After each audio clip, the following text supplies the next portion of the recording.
Assalamualaikum warahmatullahi wabarakatuh. Kali ini kita akan membahas mengenai Data Encryption Standard atau DES. Nah, apa yang dimaksud dengan DES?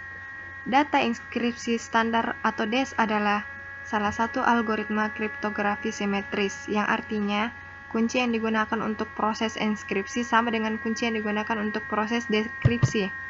Nah, ini adalah contoh cara kerja dari data enskripsi standar, yang dimana algoritma umumnya itu plain text, kemudian terjadinya permutasi, dan 16 kali enskripsi, dan IP-1, lalu ciphertext. Pada proses enskripsi, blok plain text terbagi menjadi left and right, di mana left and right ini masing-masing mempunyai 32 bit. Nah, dalam proses blok R ini terdapat fungsi transformasi, yang dimana fungsi transformasi ini dikombinasikan dengan kunci lalu dieksorkan sehingga memperoleh blok R1. Oke, kita ambil contoh plain text yang digunakan adalah komputer.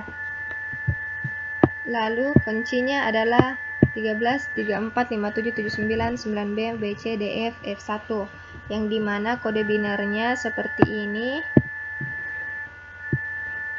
Kita permutasi awalkan menggunakan tabel inisial permutasi, yang dimana bit ke-58 berada di posisi pertama, terus bit yang ke-50, 49, 50, 1 di sini, lalu bit yang ke-42 berada di baris ketiga, bit 42 itu 1,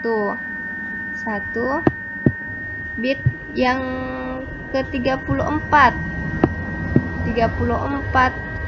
berada di sini, berarti di sini juga 1, bit ke-26, 18, 10 dan 2, berarti 8 bit awalnya itu adalah 1 seperti ini. Lalu baris kedua yaitu 60, lalu baris kedua itu 60, yang dimana nilai bit 60 adalah 1, di sini 1.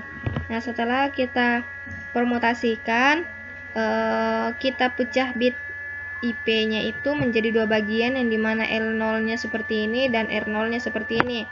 Nah, setelah kita mengubah key dalam bentuk biner, menghasilkan CDK seperti ini, yang dimana CDK ini akan dirubah menjadi C0 dan D0. Langkah selanjutnya yakni melakukan pergeseran pada C0 dan D0 sebanyak 1 atau 2 kali, yang dimana setelah melakukan pemutaran sebanyak 16 kali diperoleh C16 dan D16 seperti berikut ini. Setelah melakukan pemutaran sebanyak 16 kali, hasil pemutaran tersebut digabung menjadi C1 dan D1, yang dimana diinput ke dalam tabel berikut ini, sehingga memperoleh K1 seperti ini. Oke, langkah selanjutnya kita melakukan ekspansi data, yang dimana nilai sebelumnya itu berjumlah 32 bit, kita ubah menjadi 48 bit menggunakan tabel ekspansi data seperti ini, sehingga memperoleh nilai ER1 kurang 1 seperti ini. Setelah kita melakukan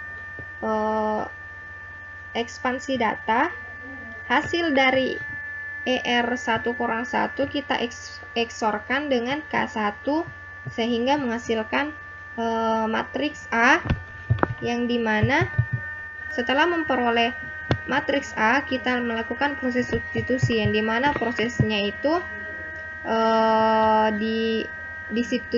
yang dimana vektornya itu akan disubstitusikan dengan 8 buah Xbox, yang dimana blok pertama disubstitusikan dengan X1, blok kedua dengan S2, dan seterusnya, sehingga menghasilkan vektor B yang berjumlah 32 bit.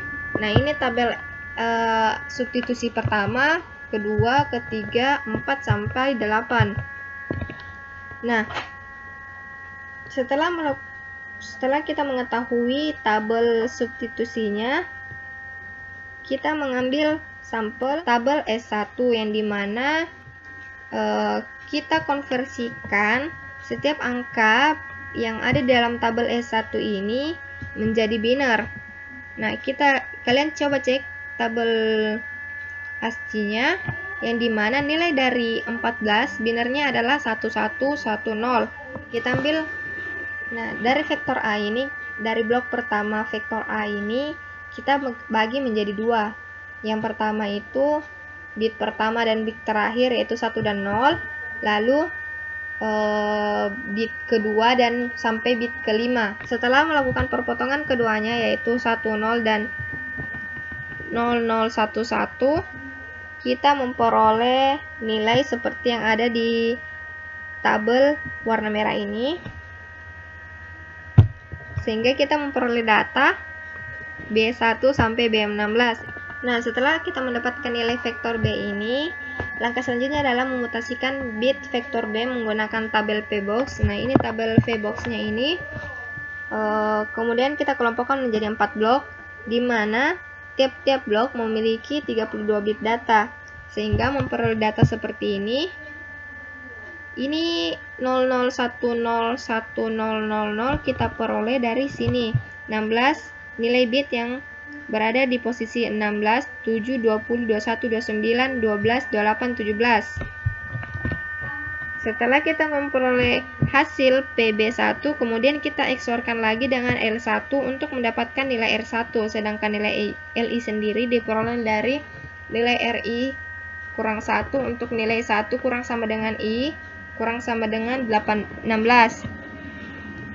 Data sebelumnya yang paling awal kita bahas itu, kita sudah memperoleh data L0 dan R0, sehingga PB1 ini kita peroleh dari sini, dan L1 ini kita peroleh dari L0, sehingga menghasilkan R0.